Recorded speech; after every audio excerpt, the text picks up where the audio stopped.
Hey, everybody. Welcome to a sneak peek at a series I do in my holistic Lyme healing community called Thriving Thursday. It's a live video, typically educational and all about thriving through Lyme healing that I do over in Lyme-y and Crunchy weekly.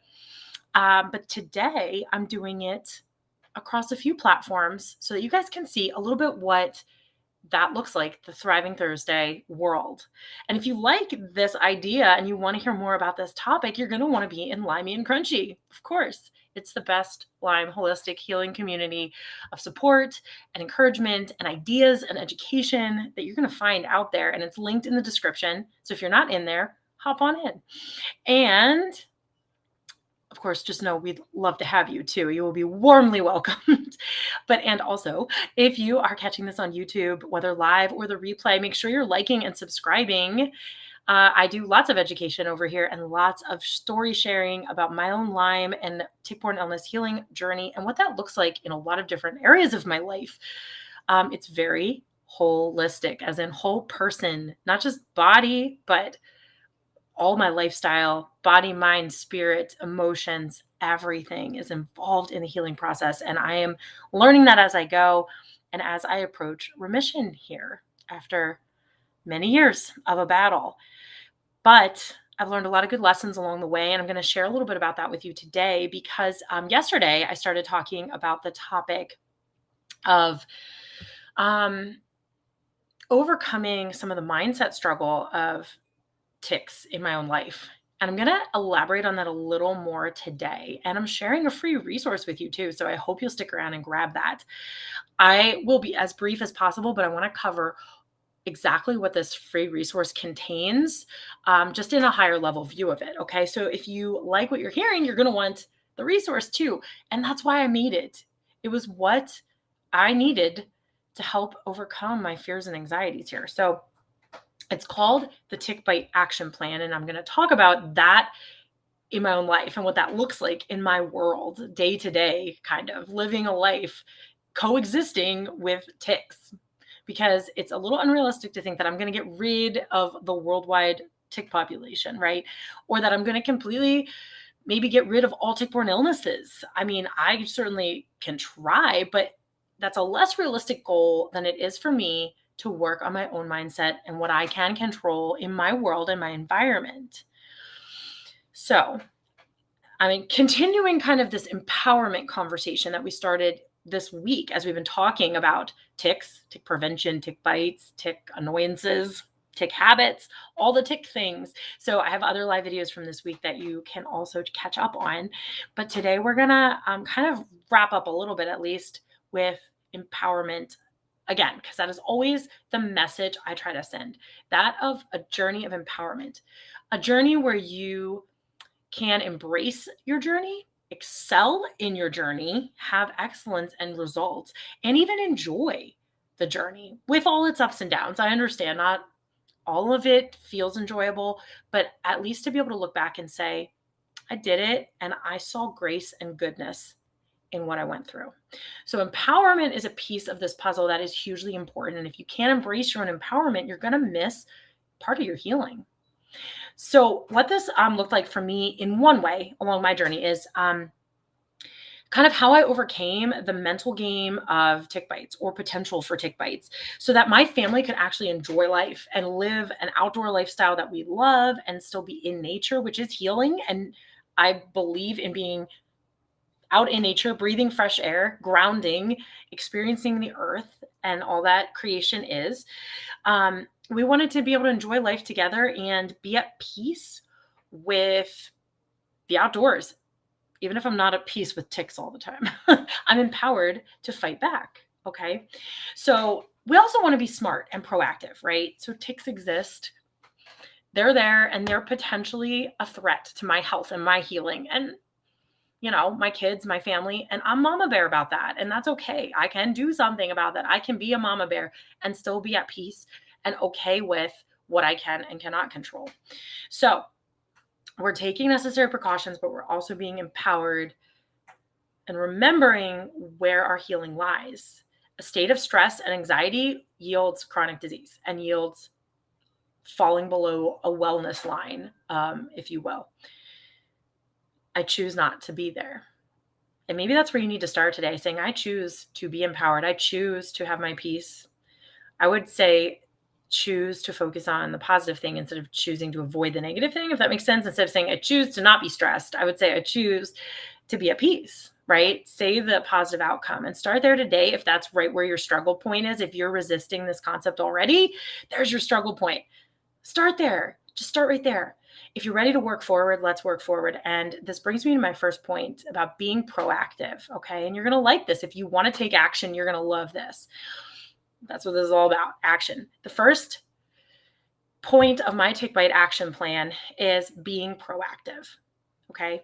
This is your empowerment, your proactivity, not your waiting to react to a problem. You're proactively taking a stance and you're developing kind of a course of action should the worst case scenario actually occur, because we can't eliminate that from occurring completely. We can try, but what if it still occurs? We've got the power. We've got our empowerment.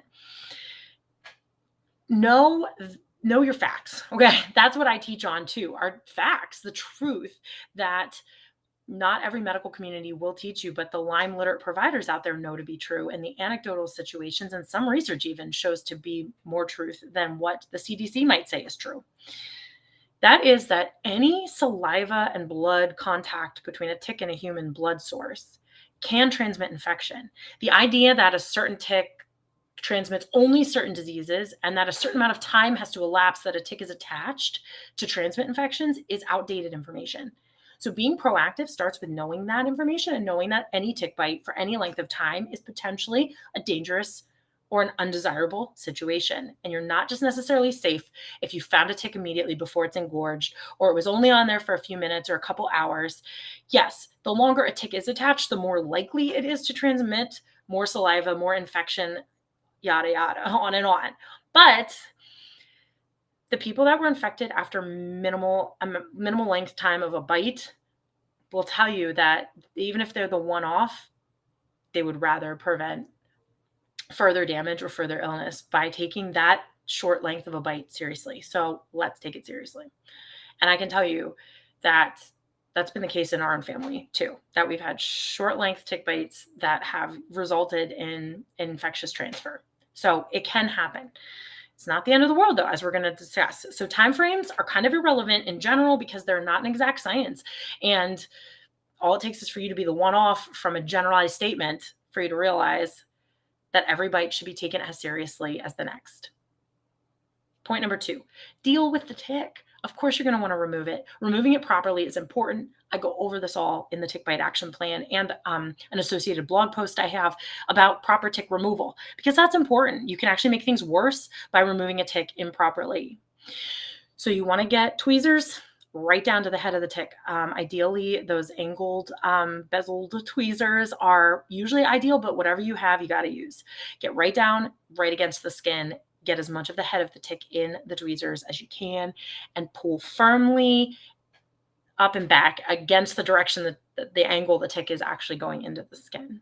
That's it. That's about all you can really do for removal, because you should not be using any removal agents.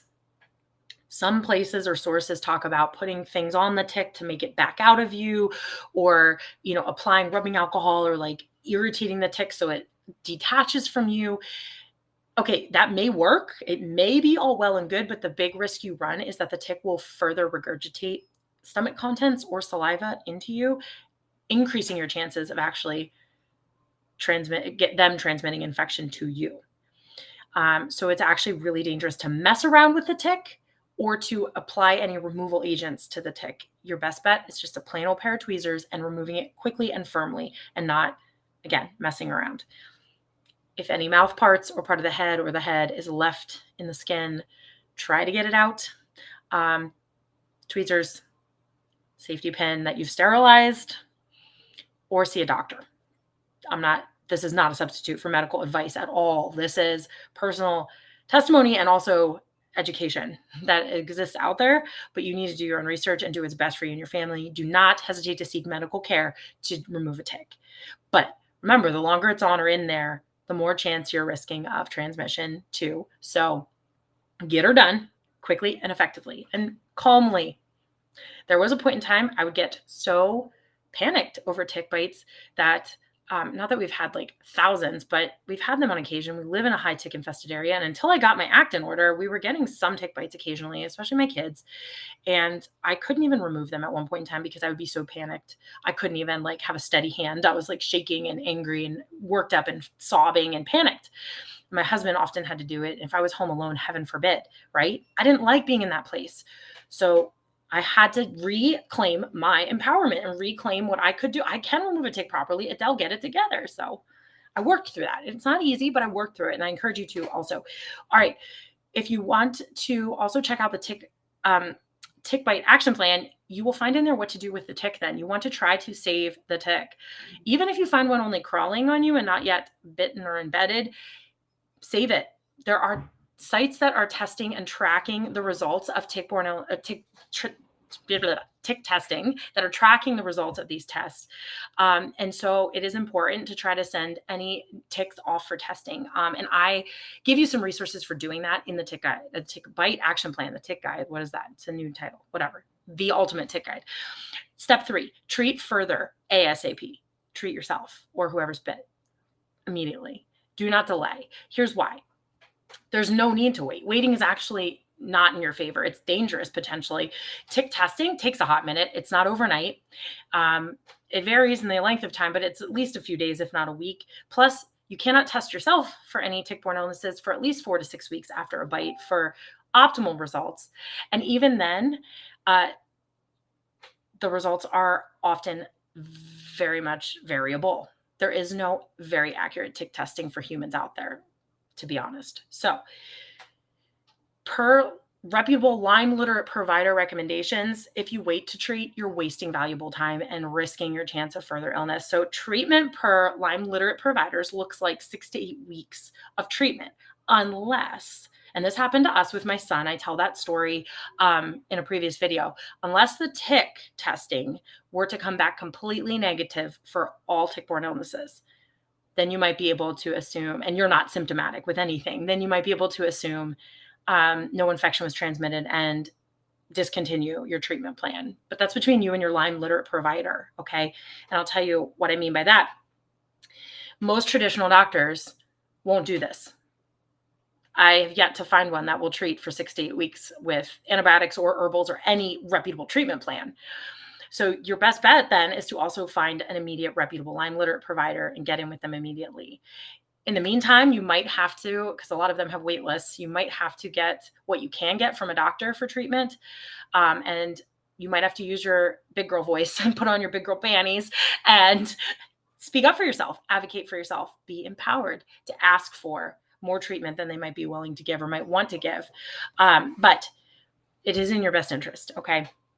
So seeking a Lyme literate provider that is reputable is really the best key to getting the proper treatment to avoiding any complications, illness, or lifelong battle with any number of tick-borne illnesses. I give you more thoughts about this in the Tick Bite Action Plan and where to find and search for providers in your area, okay? Number 4 is the final point, and it's a few parts to it. I'm going to go through it quickly. Again, more details in the action plan for you. Support your body is point number 4. Treatment alone is important. It's an important step. It's on the plan and it's a good idea, but it is not the only proactive stance you can take. There's more you can do to be empowered. Supporting your body's natural abilities, your God-given body's abilities to fight infection and to heal itself are just as important and are part of healing anything really as treatment is here. So you don't want to neglect other opportunities to support your body. Here are 6, I give in the action plan 6 tips. Here's a summary of some of those tips, okay, for how to support your body easily. I could have given you 100 tips, I guess, really. There's so many out there. I tried to choose the tips that were the most reasonable, accessible, free or cheap, and easy to do consistently, because that's what matters too, is doing the thing and being committed to the thing that's going to help you the most. Also, proven or backed up by science and by evidence of the worthiness of the supportive measure, shall we say, whatever that might be here. So we talk about in the action plan, examining your first form of medicine, which Hippocrates will tell you is food. Let food be thy medicine. So we talk about briefly diet, nutrition, food, what that looks like for supporting your body, because it matters. That's the frontline defense. It's what you're fueling your body with. It will determine how your body is handling any assault on it, any attack on it. We talk about detoxing and toxin removal for optimal cellular and organ function and optimized immune system function.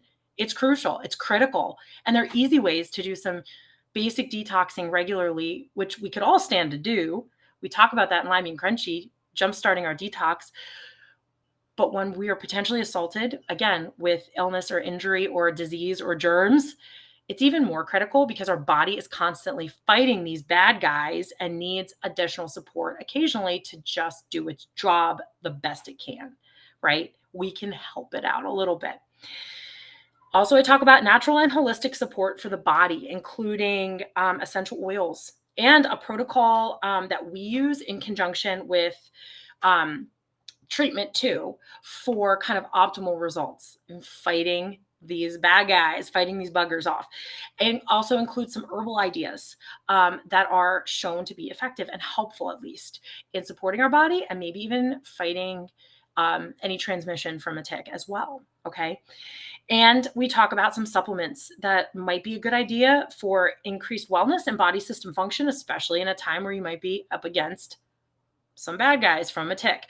Again, all of this is not a substitute for medical advice. You want to speak to a trusted medical provider that you can collaborate with and speak openly with. It may be a Lyme literate provider, it may not, but as a starting point, these are ideas that you can talk to your doctor about in supporting your body, and you can do your own research on if it's right for you to support your body in any of these ways that I mentioned in the Tick Bite Action Plan. So what do you need to do now? You need to go in the description of this video right now and download your Tick Bite Action Plan. It's free. It's for you. It's from me for you. It's exactly the proactive measures I took to maximize my empowerment in the face of nature, knowing that ticks are going to be there. Tick bites might be inevitable occasionally, even with the best prevention. How am I going to manage it? All right, guys, go download your action plan. Let me know how it helps you in your journey going forward.